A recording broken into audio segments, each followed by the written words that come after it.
تب دیکھتے اس لیے السلام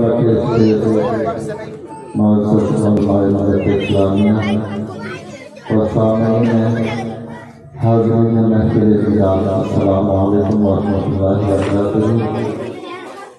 الحمدللہ الذی ابدع الاخلاق والعقول والصلاة والسلام علی من کان نبیا وآدم بین الماء والطین وعلى آله وصحبه أجمعين أما بعد. أعوذ بالله من الشيطان الرجيم. بسم الله الرحمن الرحيم.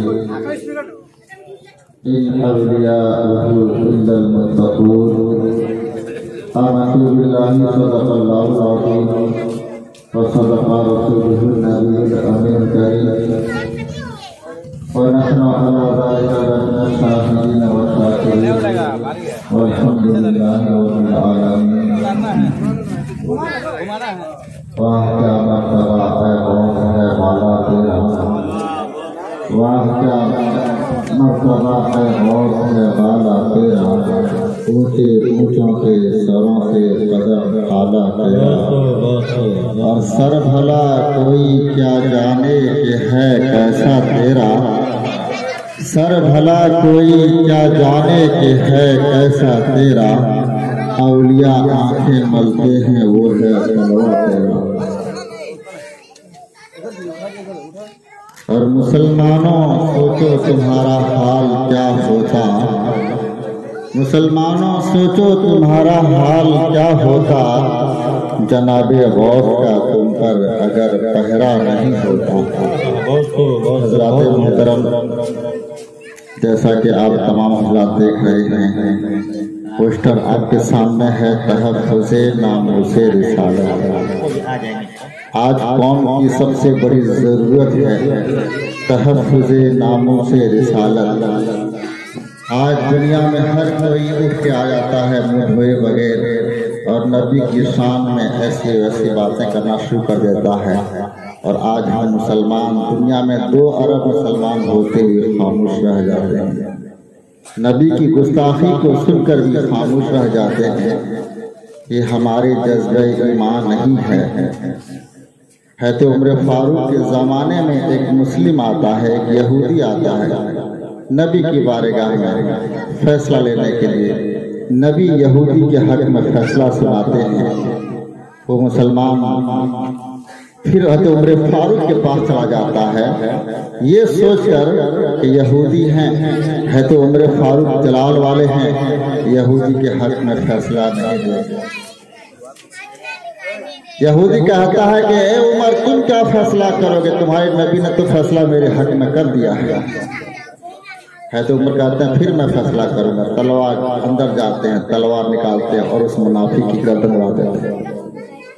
تو نبی کی ناموس رسالت، نبی کی عزت، نبی کی ناموس پر اگر کوئی گستاخی کرے، کوئی نبی کے شان میں بیجا کلمات بکے، مسلمان کا خون نہ کھولے، وہ مسلمان نہیں ہو سکتا. خود نبی فرماتے ہیں لا یؤمن احدکم حتی اکون احب الیہ من والدہ وولدہ والناس اجمعین، کہ تم میں سے کوئی شخص اس وقت تک مومن نہیں ہو سکتا جب تک کہ اس کے نزدیک اس کے باپ سے، اس کے بیٹے سے اور پورے دنیا کے سارے انسان سے زیادہ محبوب میں نہ بن جاؤں. آج ہم کوئی اچھی چیز دیکھتے ہیں تو ہمیں اس سے محبت ہوتی ہے، خوشبو دیکھتے ہیں تو ہمیں پسند آ جاتا ہے، کوئی اچھی شکل دیکھتے ہیں تو پسند آ جاتا ہے، کسی کے اچھے کردار دیکھتے ہیں تو اس کے فین ہو جاتے ہیں. تو کیا ہم اس نبی کے پر جان قربان نہ کریں جن کی ہر ادا خوبصورت تھی، جن کا ہر انداز بہترین تھا. حضرت حسان کہتے ہیں کہ انکا خلقت کما تشاء یا رسول اللہ، آپ ہر عیب سے خالی پیدا ہوئے ہیں، آپ تو ایسے لگتے ہیں کہ اپنی مرضی کے مطابق پیدا ہوئے ہیں. نبی کی شان میں ایک بار کا واقعہ ہے، مسلمان فوج اور نصرانی فوج میں جنگ ہوتی ہے. ایک مسلمان تیر مارتا ہے، اور عیسائیوں کے نزدیک حضرت عیسیٰ علیہ السلام کا مجسمہ رہتا ہے۔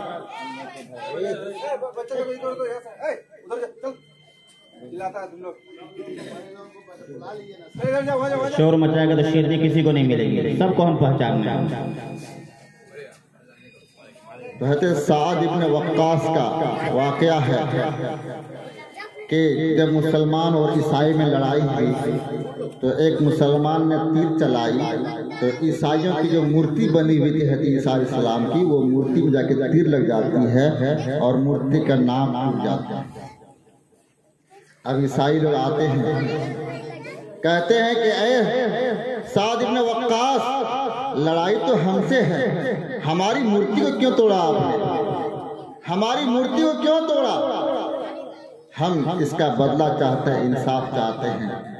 ہم نے دیکھا ہے کہ مسلمان کا جو بادشاہ ہوتا ہے وہ ناانصافی نہیں کرتا ہے۔ حضرت سعد بن وقاص کہتے ہیں ہاں تمہیں انصاف ملے گا، ضرور ملے گا۔ کہا کیسے انصاف دیا جائے؟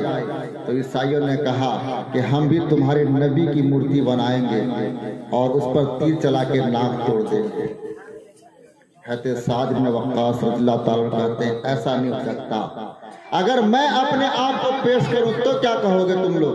حضرت سعد بن وقاص ہے، صحابی رسول ہیں، کہتے ہیں کہ میں مسلمانوں کا سب سے بڑا سپہ سالار ہوں، سب سے بڑا فوج کا کمانڈر ہوں، میں کھڑے ہو جاتا ہوں اور تم میں سے جو چاہے میری ناک میں تیر مار، لیکن میں نبی کی مورتی بنانے نہیں دوں گا۔ تو ہر دور میں نبی کی ناموس کی حفاظت کی گئی ہے اور ہر دور میں مسلمانوں نے نبی کی عزت پر جانیں قربان کی ہے۔ للہ العزت ولرسولہ وللمؤمنین، کہ عزت تو اللہ کے لیے ہے، عزت تو رسول کے لیے ہے، عزت تو مسلمانوں کے لیے ہے۔ تحفظ نام و رسالت کی تحریک چل رہی ہے اور انشاءاللہ اس میں دن بدن لوگ جڑتے جا رہے ہیں، اور کیوں نہ ہو، ہم اس نبی کے امتی ہیں جو نبی کہتے ہیں کہ دو مسلمان سفر میں جا رہے ہوں تو ایک کوئی امام بنا لینا چاہیے، وہ جو کہے اسی کی اقتدا کریں۔ لیکن آج مسلمان کا ماحول کیسا ہے؟ کوئی تحریک نہیں، کوئی تنظیم نہیں، کسی سے کوئی قوم کے نوجوان کسی تحریک سے جڑے نہیں رہتے، سب اپنا اپنا کھا رہے ہیں پی رہے ہیں جانوروں کی طرح۔ اگر آپ کسی تحریک سے جڑتے ہیں تو آپ کے اندر ہمت پیدا ہوتی ہے، آپ کا گروپ ہوتا ہے تو آپ کے اندر حوصلہ پیدا ہوتا ہے۔ ہر انسان اگر اپنا اپنا گھر میں کھائے پیے کمائے تو ہر انسان اپنے آپ کو کمزور محسوس کرے گا، لیکن اگر کسی تنظیم سے جڑا ہے، اگر کسی تحریک سے وہ جڑا ہوا ہے تو ہر مصیبت میں وہ تحریک کام آنے والی ہے، وہ تنظیم کام آنے والی ہے۔ اللہ کے رسول سرکار دو عالم صلی اللہ علیہ وسلم ارشاد فرماتے ہیں کہ مومن ایک جسم کی طرح ہے، اگر آپ کی انگلی میں چوٹ لگتی ہے تو درد آپ کے دل میں ہوتا ہے، اگر آپ کے پیر میں درد ہے تو آپ کی آنکھوں میں نیند نہیں آتی، آپ کے پیر میں اگر زخم ہو جائے تو آپ ٹھیک سے کھانا نہیں کھا پائیں گے، آپ کی زبان ٹھیک سے کام نہیں کرتی، منہ سے رونا آتا ہے، آنکھ سے آنسو آتے ہیں، دل میں گھبراہٹ پیدا ہوتی ہے، کیونکہ ہر جسم کا ایک کنیکشن ہوتا ہے ہر عضو سے۔ اللہ کے رسول نے مومن کی بھی مثال دیا ہے کہ مومن ایک جان کی طرح، ایک جسم کی طرح ہے۔ سارے مومن الگ الگ نہیں ہیں، لیکن آج ہمارے دل الگ الگ ہیں، آج کی تنظیم سے ہم جڑنا نہیں چاہتے ہیں، آج کسی تحریک سے ہم شامل نہیں ہونا چاہتے ہیں، لیکن اگر ایک قوم مسلم کے نوجوان اگر آپ کسی تنظیم سے جڑتے جائیں گے تو انشاءاللہ آپ کے اندر جسمانی بیماری کا بھی خاتمہ ہو جائے گا اور روحانی بیماری کا خاتمہ ہو جائے گا۔ آج اگر آپ اچھے تنظیم سے جڑے ہوئے رہیں گے تو آپ کو غلط عادت نہیں پکڑے گی، نشے کی عادت نہیں ہوگی، جوا کھیلنے کی عادت نہیں ہوگی، بیکار وقت کہیں ضائع نہیں کریں گے، آپ تنظیم سے جڑے رہیں گے، تنظیم کی طرف سے جو کچھ بھی آپ کو پیغامات ملیں گے آپ اس کو فروغ دیں گے، اس کی تبلیغ کریں گے اور خود آپ اچھے کام کریں گے اور دوسروں کو بھی اچھے کام کرنے کا حکم دیں گے۔ آج 11ویں شریف کی رات ہے، یہ 11ویں شریف کی رات کیا حقیقت ہے؟ سرکار غوث اعظم رضی اللہ تعالیٰ عنہ ہر مہینے اسی 11ویں تاریخ کو نبی کا میلاد منایا کرتے تھے، نبی کی شان میں نعتیں पढ़वाया करते थे और नबी के नाम पर फातिहा कराया करते थे, उसे 11वीं शरीफ कहते हैं। नबी के नाम पर ये महफिल इतना पसंद और इतना मकबूल हुआ कि सरकार गौसे आजम का विसाल भी इसी रात को हुआ। और आज नबी के शान में भी ये बज़्म सजाई गई है और गौसे पाक की अजमत में भी ये महफिल सजाई गई। सरकार गौसे आजम जब दुनिया में तशरीफ लाए, जब पैदा हुए, तो अल्लाह के वली सिर्फ दुनिया में नमाज की तबलीग करने के लिए नहीं आते हैं, सिर्फ दुनिया में करामत दिखाने के लिए अल्लाह के वली तशरीफ नहीं लाते हैं, बल्कि अल्लाह के वली दुनिया में खलीफतुल्लाह फिल अर्द बनकर तशरीफ लाते हैं, अल्लाह का खलीफा बनकर तशरीफ लाते हैं। जब सरकार गौसे पाक दुनिया में तशरीफ लाए थे तो पूरा निज़ाम आलम बिगड़ा हुआ था, निज़ाम मुस्तफ़ा के कोई हिफाजत करने वाला नहीं था, कुरान पढ़ने वाले नहीं थे, हदीसें हैं लेकिन अमल करने वाले नहीं हैं, सल्जुकी बादशाह हैं, अब्बासी खलफा हैं और कई खलफा हैं। हिंदुस्तान में मुसलमान सुल्तान महमूद गजनवी के जो खलफा हैं वो कमजोर पड़ गए हैं और राजा महाराजा प्लानिंग बना रहे मुसलमानों से हुकूमत छीनने का। मिस्र में बातिनी हुकूमत, फितना फसाद वाली हुकूमत कायम हो चुकी थी। अंदलुस में मुसलमानों के हाकिम अब्दुल रहमान उमवी ने जो अपनी हुकूमत कायम की थी वो भी जवाल पजीर होने लगा था और अब्बासी खलफा भी अपने खाना जंगी में शिकार थे। हर तरह की कमजोरियां मुसलमान बादशाह में आ गई थी। ऐसे दौर में जिला की सरजमीन पर सरकार गौसे आजम रज़ियल्लाहु ताला अन्हु पैदा होते हैं, बगदाद शरीफ में जाके तालीम हासिल करते हैं और फिर मसनद दर्स व तदरीस में आप तशरीफ फरमा होते हैं और 33 साल तक दीन की खिदमत करते हैं। 33 साल तक दर्स व तदरीस, तालीम और ताल्लुम का सिलसिला जारी रखते हैं और 1 लाख से ज्यादा अपने शागिर्द और खलफा पैदा किए। बहुत सारे नाम उस जमाने में खलीफा अल मुस्तंजिद बिल्लाह, जो अपनी अय्याशी में, अपने दौलत में, अपने हुकूमत के पावर में मगन था। सरकार गौसे आजम बगदाद में थे और बगदाद उसकी राजधानी थी। सरेआम सरकार गौसे पाक उस बादशाह की अय्याशी की और उसके बेराह रवी की दास्तां सुनाते रहते और लोगों को उससे बचाते कि उस बादशाह के नक्शे कदम पर नहीं चलना। सरकार गौसे पाक रज़ियल्लाहु ताला अन्हु हर वक्त लोगों को हिदायत की तालीम दे रहे थे। बादशाह को खबर पहुंची कि गौसे बगदाद हमारे खिलाफ बोले जा रहे हैं। बहुत सारे अशरफियाँ 40 या 10 थैली सोने के सिक्के लेके आते हैं, कहते हुजूर ये कबूल फरमा लीजिए, आपके बारगाह में गरीब आते हैं, तालीम और तरबियत का खर्चा है, लीजिए मेरी तरफ से सोना कबूल फरमाए। गौसे आजम जलाल में आते हैं, सोना कबूल नहीं फरमाते, ले जा आपने सोना। बहुत इसरार करता है। गौसे पाक कहते हैं दोनों हाथों में दोनों सोने के थैली लेते हैं और निचोड़ देते हैं, खून ही खून। कहते हैं अबू मुजफ्फर, गरीबों के माल चूसते हो, जनता के माल को जबरदस्ती जमा करते हो और फिर उसको तुम लाके मेरे यहाँ पेश करते हो, शर्म नहीं आती? ये देखकर खलीफा बेहोश हो जाता है और जब होश में आता है तो सरकार के गौसे पाक के कदमों में आके तौबा कर लेता है।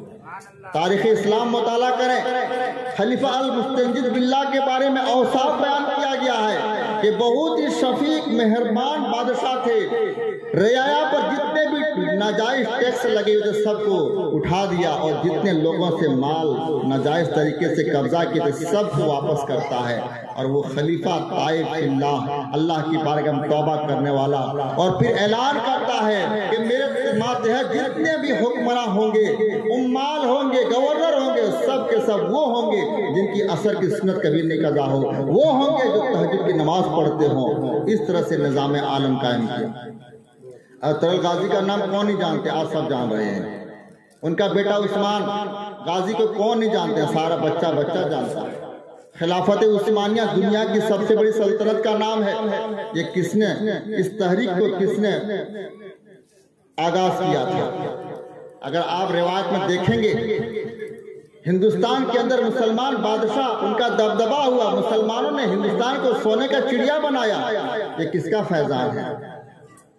सल्तनत अब्बासिया अपने ताकत पर आई और मिस्र में फातिमी हुकूमत, बातिनी हुकूमत का खात्मा हुआ और सुल्तान नूरुद्दीन जंगी रहमतुल्लाह अलैह बादशाह हो गए। ये किनका फैजान है? अगर आप जोड़ेंगे तो हर चीज में आपको गौसे पाक का फैजान नजर आएगा। गौसे पाक रज़ियल्लाहु ताला ने हजारों लाखों शागिर्द पैदा किए और आपका एक खलीफा अब्दुल काहिर नाम का है और अब्दुल काहिर का खलीफा शेख मुहीउद्दीन इब्नुल अरबी हैं और इब्नुल अरबी के शागिर्द अर्तुल गाजी हैं और अर्तुल गाजी का बेटा उस्मान गाजी है। अर्तुल गाजी के पास जो दस्तावेज था कि हुकूमत सल्तनत कायम करना है, मुसलमानों को एक रियासत की जरूरत है, ये दस्तावेज अर्तुल गाजी के हाथों में आपने देखा होगा। लेकिन ये दस्तावेज दिए किसने थे? सरकार गौसे पाक के दस्तावेज थे जो आपने अपने खलीफा अब्दुल काहिर को दिया था और अब्दुल काहिर ने वो दस्तावेज इब्नुल अरबी को दिया था और इब्नुल अरबी ने अर्तुल गाजी को दिया और अर्तुल गाजी ने अपना बेटा उस्मान गाजी को दिया। सरकार ख्वाजा गरीब नवाज हैं। हिंदुस्तान में मुस्लिम बादशाह आए थे लेकिन इनकी बुनियाद कमजोर हो रही थी और राजाओं महाराजाओं ने मुसलमानों के तख्त को कमजोर करना शुरू कर दिया। तो आखिर उम्र में ख्वाजा गरीब नवाज का भी सरकार गौसे पाक से मुलाकात हासिल है। सरकार गौसे आजम रज़ियल्लाहु ताला अन्हु ने, बहुत सारे लोग कहते हैं कि सरकार गरीब नवाज तो 15 साल अपने घर में रहे, 15 साल के बाद आप तालीम हासिल करने के लिए गए और फिर आप 20 साल अपने पीरो मुर्शिद की खिदमत में रहे, तो फिर सरकार गरीब नवाज गौसे पाक से मुलाकात कब किए? तो पीर साहब से 20 साल रहने का मतलब ये नहीं कि एक ही घर में बन रहे, बल्कि पीर साहब के साथ सफर में, हजर में, हर जगह मौजूद रहते थे और बगदाद के सफर भी आखिरी उम्र में सरकार गौसे पाक के आखिरी उम्र में फरमाया था और सरकार गौसे पाक ने ख्वाजा गरीब नवाज को तालीम दी थी कि अये गरीब नवाज मुईनुद्दीन, तुम्हें हिंदुस्तान में सल्तनत कायम करना है। और फिर सरकार गरीब नवाज ने अपने शागिर्द शहाबुद्दीन गौरी को बुलाते हैं और पहले हिंदुस्तान में खुद कदम रखते हैं और फिर शहाबुद्दीन गौरी को कहते हैं कि ऐ शहाबुद्दीन आओ, मैंने रास्ता हमवार कर दिया है, हिंदुस्तान में अपना हुकूमत का सिक्का जमा हो।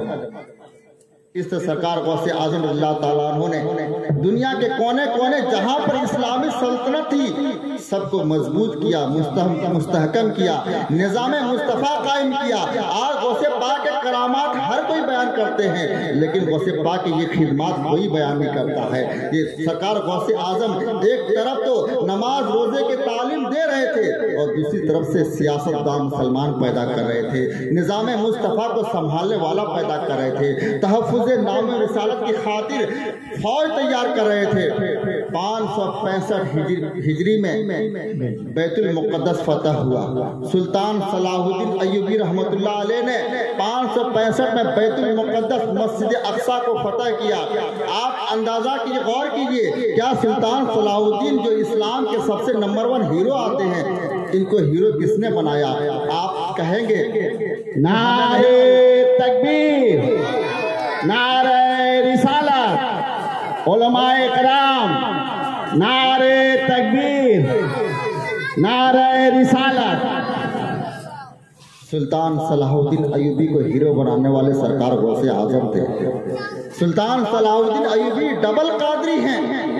आप बचपन में नजमुद्दीन आपके वालिद साहब सरकार गौसे पाक से बचपन में मुरीद करा देते हैं और सरकार गौसे पाक कहते सुल्तान सलाहुद्दीन अय्यूबी जो छोटे थे आपके गर्दन में हाथ रखते हैं और दुआएं देते हैं सरकार गौसे पाक। और फिर सरकार गौसे पाक के साहबजादे से भी सुल्तान सलाहुद्दीन अय्यूबी मुरीद होते हैं और सुल्तान सलाहुद्दीन अय्यूबी ने जिनको अपने फौज में शामिल किया था वो कोई आम लश्कर नहीं थे, बल्कि सरकार गौसे पाक के मदरसे से फारिग जितने भी काबिल थे वो सब के सब सुल्तान सलाहुद्दीन अय्यूबी के लश्कर में शामिल थे। हज़रत इमाम गज़ाली के शागिर्द लश्कर में शामिल थे और बैतुल मुक़द्दस का फतह किया।